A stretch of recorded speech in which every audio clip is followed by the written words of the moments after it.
சொல்லுகிற போது முதலமைச்சர் கருத்தும் சொல்லுங்க.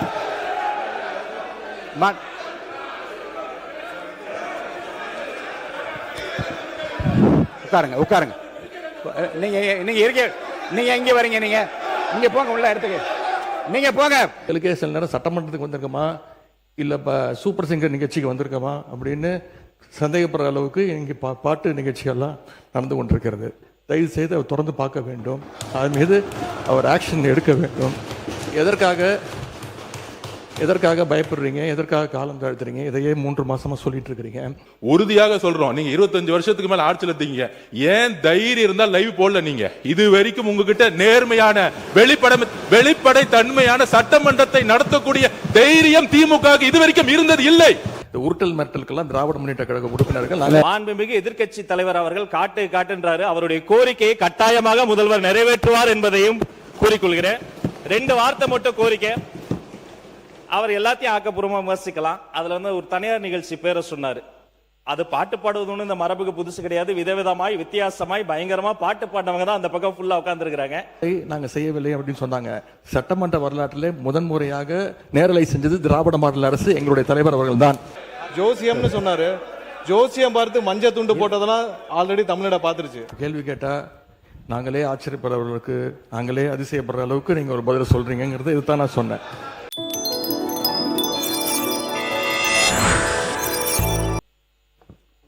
எதிர்கட்சி தலைவர் அவர்கள், மாண்புமிகு பேரவைத் தலைவர் அவர்களே, ஒரு முக்கியமான விஷயத்தை உங்ககிட்ட குறிப்பிட விரும்புகிறேன். ஏற்கனவே என்னுடைய மூத்த சட்டமன்ற உறுப்பினர் இது உங்களுடைய கவனத்துக்கு எடுத்துகிட்டு வந்திருக்கிறாங்க. மீண்டும் நினைவுபடுத்த விரும்புகிறேன். இந்த அவையை நீங்கள் முடிந்த வரைக்கும் மிகச்சிறப்பாக எங்களை எல்லாம் வழிநடத்தி கொண்டு போகிறீர்கள். எங்களுக்கும் கேள்வி கேட்பதற்கான வாய்ப்பையும் கொடுக்கிறீர்கள், முடிந்த அளவுக்கு கொடுக்குறீங்க. எங்களை விட அதிகமாக ஆளுங்கட்சி உறுப்பினர்களுக்கும் அமைச்சர்களுக்கும் வாய்ப்பை கொடுத்துக்கிட்டு இருக்கிறீங்க. எண்ணிக்கை அடிப்படையில் அவங்களுக்கு அதிகமாக கொடுக்குறேன். முடிந்தவரை குறை சொல்ல கொடுத்துட்டு இருக்கீங்க. நான் இங்கே குறிப்பிட விரும்புவதெல்லாம்,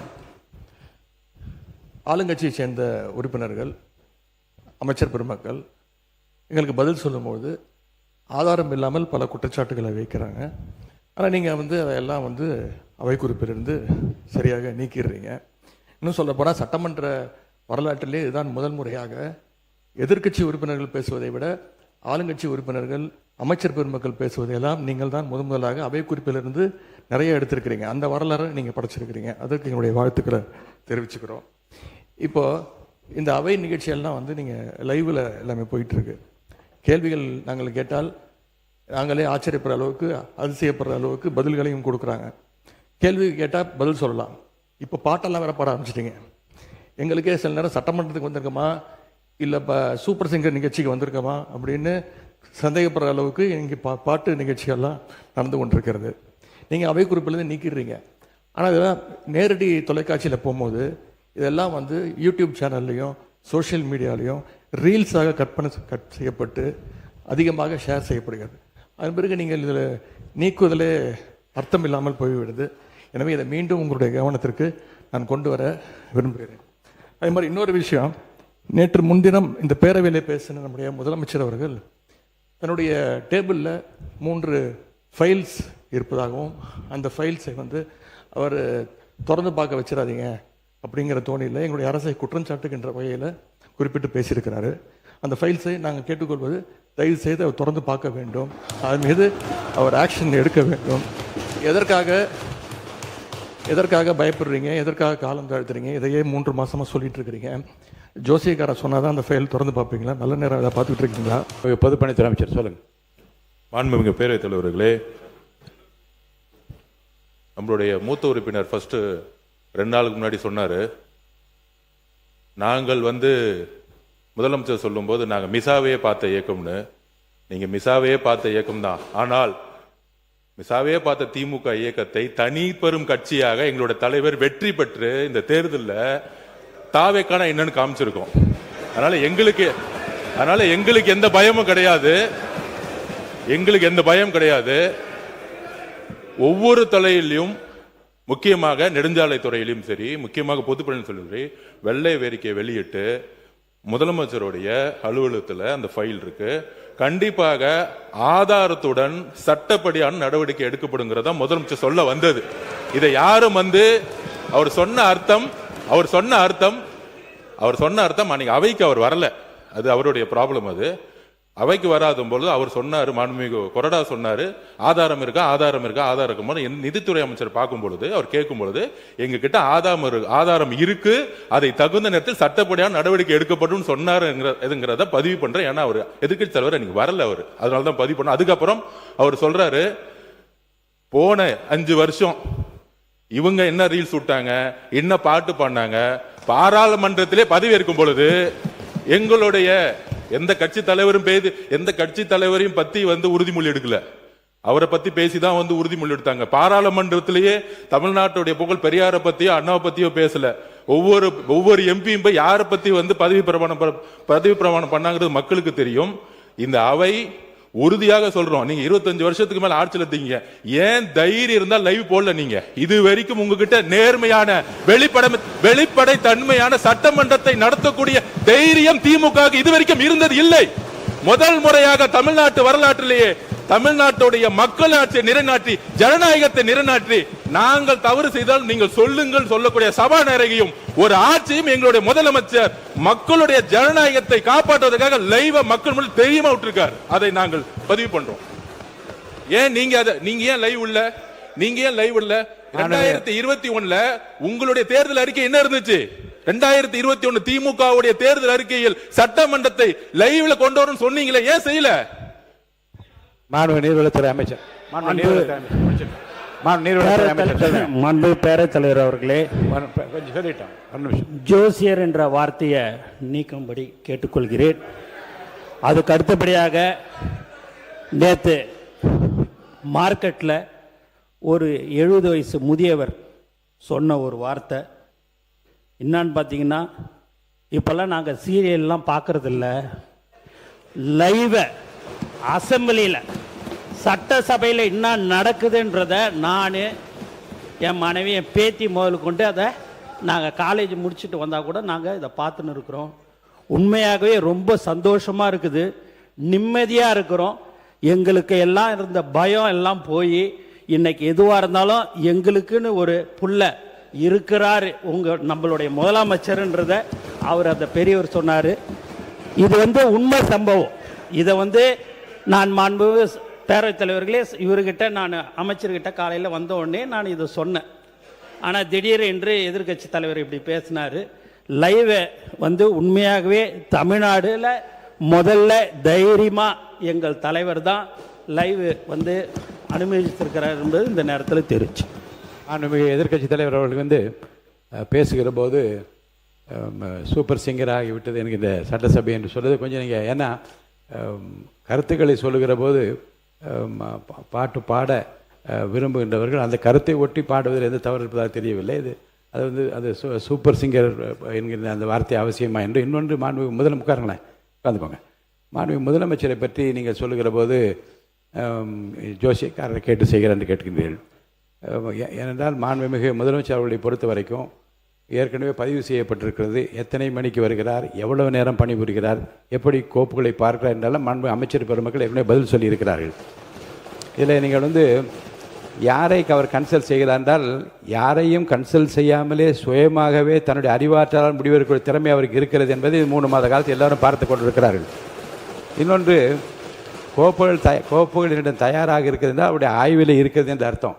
எந்த நேரத்தில் எந்த நடவடிக்கை எடுக்க வேண்டும் என்பதை பற்றி மாண்புமிகு முதலமைச்சர் இன் consultation with honourable ministers of the department அந்தந்த துறை சார்ந்த அமைச்சரோடு கலந்து ஆலோசித்து முன்னாலே வைக்கிற கோப்புகளை முழுவதுமாக நான் ஆராய்ந்து கொண்டு இருக்கிறேன் என்று தான் சொன்னாரே தவிர அதை எடுக்க வேண்டும் என்று நீங்கள் ஒரு சேலஞ்சாக எடுத்து அதை ஒரு சவாலாக அதை உட்காருங்க பதில் சொல்ல வேணாம். மாண்பு உறுப்பினர் ஆஸ்டின் உட்காருங்க. அதை ஒரு சேலஞ்சாக நீங்கள் ஒரு சவால் விடுப்பது போல் அதை எடுத்துக்கொள்ளக்கூடாது என்று நான் உங்களை கேட்டுக்கொள்ள. மாண்பு எதிர்க்கட்சி தலைவர் பேசலாம். பேரவைத் தலைவர், மாண்புமிகு சட்டத்துறை அமைச்சர் சொல்லுங்க. மாண்புமிகு பேரவைத் தலைவர் அவர்களே, மாண்புமிகு பேரவைத் தலைவர் அவர்களே, ஜோசியம்னு சொன்னாரு. ஜோசியம் பார்த்து மஞ்சள் துண்டு போட்டதெல்லாம் ஆல்ரெடி தமிழ்நாடு பார்த்துருச்சு. ஜோசியம் பார்த்து மஞ்சள் துண்டு போட்டதெல்லாம் தமிழ்நாடு ஆல்ரெடி பார்த்துருச்சு. அதனால எதை செய்தாலும் வெளிப்படையாக எந்த ஒளிவனைகளும் செய்ய தெரியும், எதை எப்போ எடுக்கணும் என்னன்னு தெரியும். எல்லா துறைகளிலும் எப்பெல்லாம் சட்டப்பூர்வமான நடவடிக்கை எடுக்கப்பட்டு வருதோ எல்லா துறையிலும் எடுத்துட்டு வருது. எல்லா துறைகளிலும் அந்தந்த துறையில எங்கெங்கெல்லாம் வந்து வயலேஷன் இருக்கோ, எங்கெங்கெல்லாம் விதிமீறல் இருக்கோ, அதுக்கான சட்டப்பூர்வம் நடக்கிற வழக்குகள்லாம் பதிவு செய்யப்பட்டு தான் வருது. அதனால நாங்க ஏற்கனவே இந்த ஜோசியம் பார்த்து மஞ்சள் துண்டி பார்த்துட்டோம், எல்லாரையும் பார்த்துட்டோம். ரொம்பலாம் நீ பேசு. மாண்பு எதிர்க்கட்சி தலைவர் அவர்கள். பேரவைத் தலைவர் அவர்களே, மாண்பு எதிர்க்கட்சி தலைவர் பேசும்போது நீங்க அவள் கட்சியை சார்ந்து உட்காருங்க. அவங்க பேசுறாங்கல்ல எதிர்க்கட்சி தலைவர். பேரவைத் தலைவர்களே, இதைத்தான் நான் குறிப்பிட்டேன். நாங்கள் ஒரு கேள்வி கேட்டால் நாங்களே ஆச்சரியப்படுறவர்களுக்கு, நாங்களே அதிசயப்படுற அளவுக்கு நீங்கள் ஒரு பதில் சொல்கிறீங்கிறது இதுதான் நான் சொன்னேன். அதன் பிறகு ஜோசியக்காரன் அப்படின்னு சொல்கிறது தவறுன்னு சொல்கிறீங்க. நீங்கள் ஜோசியக்காரன்னு அப்பாயின்மெண்ட்டு நீக்கியிருக்கீங்க. ஜோசியங்கிற வார்த்தை ஒன்றும் தப்பான, ஜோசியக்காரங்கிறது தப்பான வார்த்தை கிடையாது. லைவ் வந்து திமுக ஆட்சியில் தான் முறையாக நாங்கள் தேர்தல் அறிக்கையில் சொன்னோம், கேள்வி நேரத்தை முதலையாக லைவாக ஒளிபரப்பு செய்தது நாங்கள். இப்போ இந்த கேள்வி நேரத்தையே எடுக்க முடியாத நிலைமையில தான் இன்னைக்கு இந்த அரசு நடந்துகிட்டு இருக்கு. இன்னொன்று, இந்த நீங்கள் லைவ்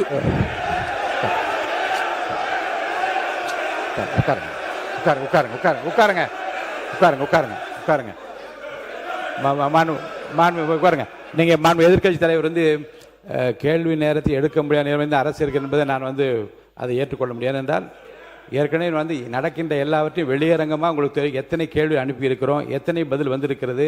அந்த கேள்வி நேரத்தை நடத்த முடியாத நேரத்திலும் மாண்பு உறுப்பினர்களை 55 விதியின் கீழ் கொடுக்கப்பட்டிருக்கிற தீர்மானங்களை எல்லாம் இங்கே கேள்விகளாக கேட்டு கூட பதில் பெற முடியுமா என்று பார்க்கின்ற முறை இங்கே கடைபிடித்து வருகின்றோம். எனவே கேள்விகளை பெறுவதில் கால தாமதம் இருந்தாலும் கூட இப்போது பதில் வரப்பெற்றிருக்கு. நேற்று முன்தினம் கூட அறிவித்திருக்கிறேன். 10 கேள்விகளுக்கு பதிலாக 5 கேள்விகளாக எடுத்துக்கொள்கிறோம் என்று நான் அறிவித்திருக்கிறேன். எனவே எடுக்கப்படவில்லை. நீங்கள் சொல்வதெல்லாம் நான் ஒத்துக்கிறேன். நான் உங்களை குறை சொல்லவே இல்லை. உங்களை நாங்கள் பாராட்டுகின்றோம். உங்களுக்கு ரொம்ப பொறுமையாக எல்லாரையும் ஹேண்டில் பண்ணுறீங்க. அதை பற்றி நாங்கள் கவலைப்படல. நேரலை நாங்கள் செய்யவில்லை அப்படின்னு சொன்னாங்க. சட்டமன்ற வரலாற்றிலே முதன்முறையாக நேரலை செஞ்சது திராவிட மாடல் அரசு, எங்களுடைய தலைவர் அவர்கள் தான்.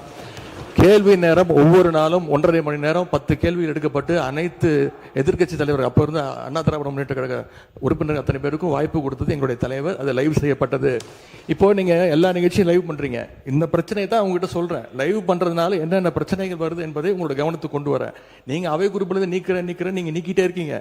ஆனா எல்லாமே அங்க வந்து ரீல்ஸாக மாற்றப்பட்டு அங்க போய் கொண்டிருக்கிறது.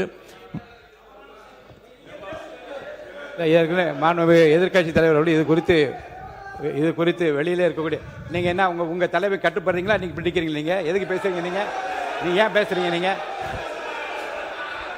மாண்பு எதிர்க்கட்சி தலைவர் சொன்ன கருத்துக்கு ஏற்கனவே திராவிட முன்னேற்ற கழகத்தின் சார்பில் ஒரு மீடியா வந்து இங்கே நீக்கப்பட்டதை வைத்து அவர் வந்து சித்திர வெளியிட்டு கொண்டிருக்கின்றார்கள். அதை பற்றி உரிமை குழுக்கு அனுப்ப வேண்டும் என்று ஒரு கடிதம் கூட நீங்கள் கொடுத்திருக்கின்றீர்கள். அப்படி நீக்கப்பட்ட பிரச்சனை குறித்து எந்தெந்த மீடியாவில் வந்திருக்கிறதோ நீங்கள் கவனத்துக்கு கொண்டு வாருங்கள். அவர் மீது உரிமை குழு நிச்சயமாக அனுப்பி நடக்க வேண்டிய இந்த அவையின் சார்பாக நான் தெரிவித்துக் கொள்கிறேன். அதன் பிறகு இந்த முதலமைச்சர் சொன்னது அந்த 3 ஃபைல்கள் இருக்கு. நான் எதுவும் சேலஞ்ச் எல்லாம் பண்ணல. நான் ஓப்பன் சேலஞ்சே பண்றேன். முதலமைச்சர் அவர்கள் தொடர்ந்து பார்க்கட்டும். யார் மீது நடவடிக்கை எடுக்க உண்மையாக குற்றச்சாட்டு ஆதாரத்தோடு இருந்தால் அவர் நடவடிக்கை எடுக்கட்டும். இல்ல கருத்து இல்ல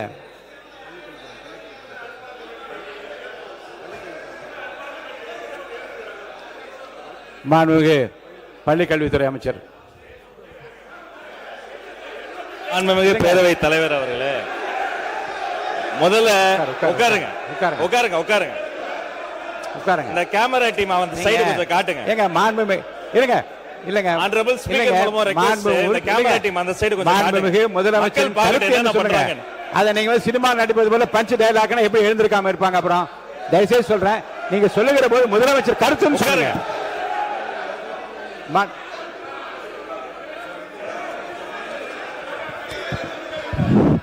உட்காருங்க.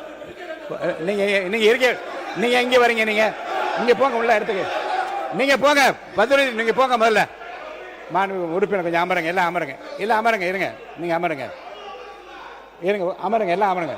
அமருங்க.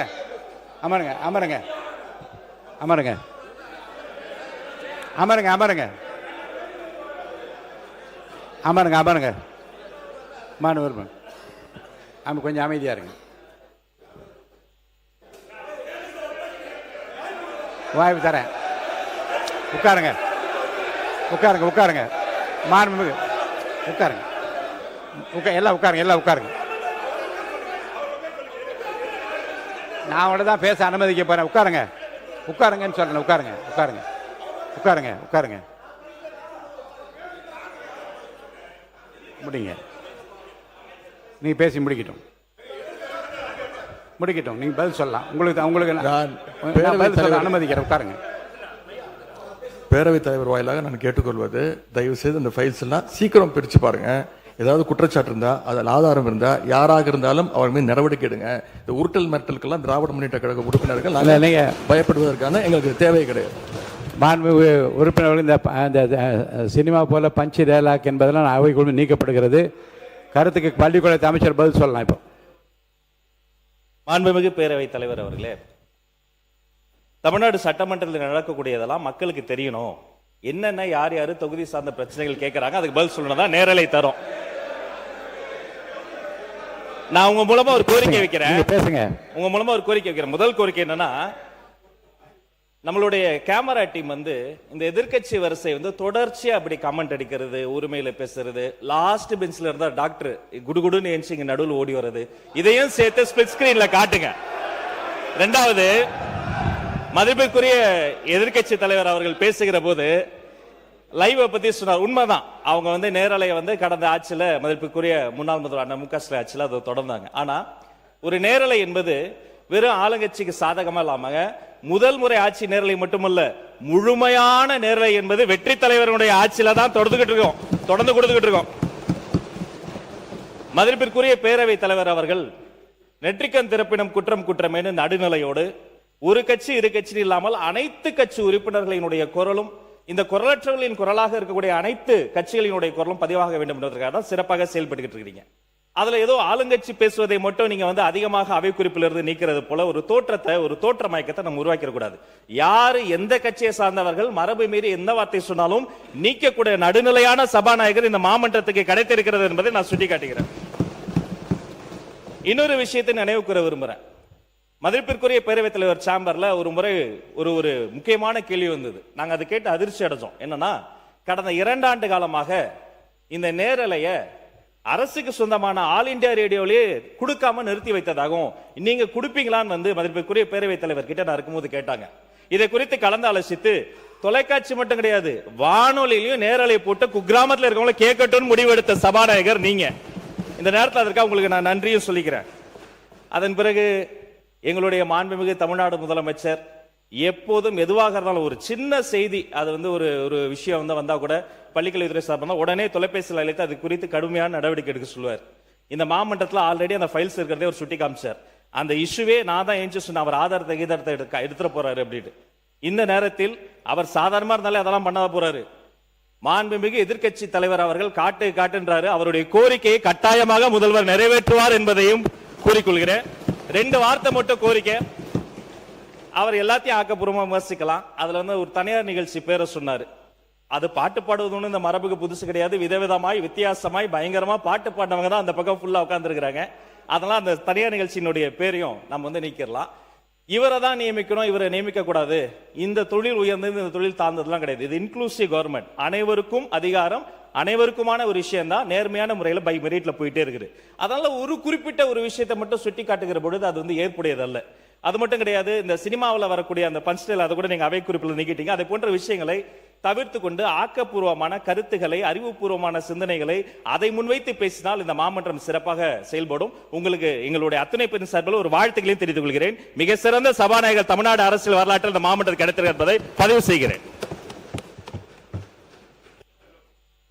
மாண்புமிகு எதிர்க்கட்சி தலைவர். பேரவைத் தலைவர், நான் உங்க சார்பா பேசிட்டு இருக்கேன். இப்ப நீங்க நீக்கிட்டீங்க, ஆனா இப்ப இதெல்லாம் லைவ்ல போயிடுச்சு. இப்ப அதுக்கு என்ன பண்ண போறீங்க? அது என்ன நடவடிக்கை எடுக்க போறீங்க? அதாவது லைவ் கொடுப்பது நாங்க எதிர்க்கவில்லை, நாங்கள் பாராட்டுகிறோம். லைவ் நீங்க கொடுத்திருக்கிறீங்க, நல்ல முயற்சி, நாங்க பாராட்டுறோம். ஆனா அதுல இருக்கக்கூடிய பிரச்சனைகளை இங்க நான் சொல்றேன். நீங்க அவை குறிப்பில் நீக்கிறீங்கன்னு சொல்றீங்க. நீங்க எவ்வளவு நீக்கினாலும் அது சோசியல் மீடியால ட்ரெண்ட் ஆகிட்டு இருக்கு, வைரலா போயிட்டு இருக்கு. அதான் உங்களுடைய கவனம். எதிர்க்கட்சி தலைவர் சொல்ல விரும்புகிற கருத்து வந்து, குற்றச்சாட்டுகளை எந்த பக்கத்திலிருந்து வைத்தாலும், அது முன்னாள் ஆண்டவர்களாக இருந்தாலும் சரி, இப்போது ஆள்கின்ற இடத்தில் இருந்தாலும், ஆதாரபூர்வமான கருத்துக்களை சொல்வதன் மூலமாகத்தான் இந்த சபையிலே சில குறைந்தபட்ச மாண்பினை நாம் காப்பாற்ற முடியும் என்பதையும் கருத்திலே கொண்டு, அப்படி ஆதாரம் இல்லாமல் சொல்லுகிற போது நான் உடனே நீக்க வேண்டும் என்பது ஒரு நியாயமான மரபு. அதன்படி நான் நீக்குகிறேன். ஆனால் அதை எடுத்து பல்வேறு மீடியாக்களிலே வந்து வெளியிடுவார்கள். ஆனால் இப்போ எனக்கு கவனத்துக்கு கொண்டு வரப்பட்டிருக்கிற ஓரிரண்டு செய்திகளில் அதை ஆய்வு எடுத்துக்கொண்டு அதை உரிமை கொடுக்க நான் அனுப்ப இருக்கிறேன். இனி வருங்காலத்திலும் நீக்குவது என்பது என்னுடைய தனிப்பட்ட உரிமை. இந்த அவையினுடைய மாண்பை நான் காப்பாற்றியாக வேண்டும். நீக்காமல் பேச முயற்சிப்பதும் ஆதாரங்கள் இல்லாமல் பேசாமல் இருப்பதும் நல்லது. ஏன்னால் ஆதாரங்களை வைத்துக்கொண்டு தான் இருதரப்பினரும் பேச வேண்டும் என்று நான் விரும்புகின்றேன். என் மக்களும் அதைத்தான் விரும்புவார்கள். போகிற போக்கிலே அள்ளி தெளித்து விட்டு போகிற இடமல்ல இது. அது வெளி அரசியல் மேடைகளில் பேசக்கூடிய பேச்சும் அல்ல இங்கே இது. இங்கே பேசுகிற போது நம்முடைய அவனுடைய கண்ணியத்தையும் காப்பாற்ற வேண்டும். இந்த தமிழ்நாட்டு மக்கள் எதை நம்பி இந்த பொறுப்பை நம்ம ஒப்படைத்து இங்கே அனுப்பியிருக்கின்றார்களோ அவருடைய எதிர்பார்ப்பை நிறைவேற்றுகிற விதத்தில் நம்முடைய பேச்சு அமைய வேண்டும். அந்த வகையில் எதிர்காலத்தில் நீங்கள் சொன்னது போல எல்லா பேச்சுக்களையும் நீக்குவது என்பது என்னுடைய நோக்கம் அல்ல. ஆனால் அவைக்கு உதவாத, மக்களுக்கு பயன் தராத, நம்முடைய பண்பாட்டிற்கு உதவாத, இந்த அவையினுடைய மாண்பை குறைக்கக்கூடிய எந்த விஷயங்களாக இருந்தாலும் அதை நிச்சயமாக நான் அவை குறிப்பிலிருந்து நீக்குவேன். பேசுகிற போது அந்த கண்ணியத்தை அனைத்து உறுப்பினரும் காப்பாற்ற வேண்டும் என்று நான் உங்களை அன்போடு கேட்டுக்கொண்டு 4 மானிய கோரிக்கைகள் மேலே இருக்கிறது, 2 மணிக்குள்ளாக முடிக்க வேண்டும் என்று சொல்லியிருக்கின்றீர்கள். இந்த விஷயத்தை இப்போது பேசிய இப்போது பேசிய கருத்தை இதோடு இப்போ வேண்டாம். இப்போ இல்லை இப்போ பேசின மாண்பு எதிர்க்கட்சி தலைவர் பேசின பேச்சை ஒட்டி நீங்கள் பேசுவதாக இருந்தால் அனுமதி இல்லை. வேறு எதாக இருந்தால் நீங்கள் சொல்லுங்கள். வேறு அது தரேன். அது இல்லை மானிய கோரிக்கை நடக்கிற போது நான் வாய்ப்பு தர போகிறேன். இதே மாதிரி நேற்று செய்ததை போலவே மானிய கோரிக்கை நடக்கிற போது அது குறித்து பேச வாய்ப்பு தரேன். பாமகவுக்கு நிறைய வாய்ப்பு கொடுத்து எல்லோரும் பார்த்து கொண்டிருக்கிறார்கள். நிறைய வாய்ப்பு மாண்பு உறுப்பினர் முனைவர் சௌமியா அன்புமணி அவருடைய பேச்சு வந்து இங்கே எந்த அளவில் அமைந்திருக்கிறது அவையில் இருக்க எல்லாருக்கும் தெரியும். நிறைய வாய்ப்பு கொடுத்தாகிவிட்டது. மாண்புமிகு முன்னாள் முதலமைச்சர் ஓ பன்னீர்செல்வம் அவர்கள் தரேன். பேரவைத் தலைவர் அவர்கள் கண்டிப்பா தரேன். மாண்புமிகு தரேங்க. மானிய கோரிக்கை வரும்போது தரேன். மாண்புமிகு பேரவைத் தலைவர், நான் ஒரு சின்ன கருத்தை மட்டும் உங்களுக்கு பதிய வைக்கிறேன். நீங்கள் தலைவர் காலத்திலிருந்து முத்தமிழறிஞர் காலத்தில் அம்மாவுடைய காலம் வரை நீங்கள் இந்த மாவட்ட சட்டமன்றத்தில் இருந்திருக்கு. இதுக்கென்று தனி விதி இருக்கிறது, மரபு இருக்கிறது. எல்ஓபி அவர்களுக்குரிய மரியாதையை இந்த அவை கண்டிப்பாக நீங்கள் தர வேண்டும். அவர் எல்ஓபி என்பவர் அமைச்சர் அளவுக்கு எந்த அளவுக்கு கேபினெட்டில் அவருக்கு ஒரு மரியாதை இருக்கோ அந்த அளவுக்கு எல்ஓபி அவர்களுக்கு மரியாதை இருக்கிறது. எல்ஓபி நீங்கள் அழைக்கிறீர்கள், அவர் பேசிக்கொண்டு இருக்கிறார். சடார்னு பொதுப்பணித்துறை அமைச்சர் எதிர்த்து உள்ள கூறுறார், உங்களுடைய அனுமதி கேட்கல. இதெல்லாம் எந்த விதத்தில் நியாயம் சொல்லுங்க. அதோடு மட்டும் இல்லாமல் போன வாரத்துக்கு முந்தின வாரம் நீங்கள் அழைத்து விட்டீர்கள், எந்திரிக்கிறார். பேச ஆரம்பிக்கிறதுக்கு முன்னால் இன்னொருத்தர் அழைக்கிறீர்கள். இது மாதிரி 4 முறை அவர் எந்திரிச்சு உட்கார்றார். இது எந்த விதத்தில் நியாயம் என்று நான் கேட்கிறேன். மாண்புமிகு உறுப்பினர் வந்து சொன்னதுக்கு ஒரு கருத்து நான் சொல்லுகிறேன். மாண்புமிகு முதலமைச்சர் அவர்களை பற்றி பேசுகிற போது மந்திரி சபை என்பது ஒரு கூட்டு முயற்சி. அங்கே இருக்கக்கூடிய எந்த அமைச்சராவது இருந்து மாண்புமிகு முதலமைச்சருக்காக பேச வேண்டும். அப்படி பேசாவிட்டால் அங்கே அமர்ந்திருப்பது அர்த்தம் இல்லாமல் போயிடும். இருங்க இப்போ நீங்கள் எப்படி உங்களுக்கு எப்படி இந்த வாய்ப்பு அளித்திருக்குன்னு அதே போன்று தான் அவர்களுக்கு அந்த வாய்ப்பு அன்றைக்கு அளிக்கப்பட்டது. சொல்கிறது நான் புரிஞ்சுக்கிட்டேன். நீங்கள் சொன்னது இல்லை, நான் கவனத்தில் வச்சுக்கிறேன். நீங்கள் சொன்ன கருத்தை நான் கவனத்தில் எடுத்துக்கொள்கிறேன். இப்போ 2-3 உறுப்பினரை பற்றி நான் சொல்லிவிடுகிறேன். மாண்பு உறுப்பினர் வசந்தம் கார்த்திகேயன், மாண்பு உறுப்பினர் மதார் பத்ருதீன் மதுரை, அதே போன்று மாண்பு உறுப்பினர் டாக்டர் முத்துராஜா, தயவு செய்து வெளி மேடையில் இருப்பது போல் உங்கள் இருக்கையை விட்டுக்கொண்டு கையை உயர்த்தி கொண்டு இங்கே ஓடி வருவதை நான் அனுமதிக்க முடியாது. அதை உங்களுக்கு எச்சரிப்பாக சொல்கிறேன். நீங்கள் மட்டுமல்ல, மாண்பு எதிர்க்கட்சி தலைவர் பேசுகிற போதே அந்த குறுக்கீடு உங்களிடமிருந்து தான் வருகிறது. நான் அதான் சொன்னேன், அவர் பேசுவது நீங்களே எழுந்திருக்கலாமா என்று கேட்டேன். இருக்கையை விட்டு இனி முன்னோக்கி யார் கையை உயர்த்தி கொண்டு ஓடி வந்தாலும் அது எந்த தரப்பில் வந்தால் நிச்சயமாக நடவடிக்கை எடுப்பேன் என்பதை நான் எச்சரிக்கையாக சொல்ல விரும்புகின்றேன்.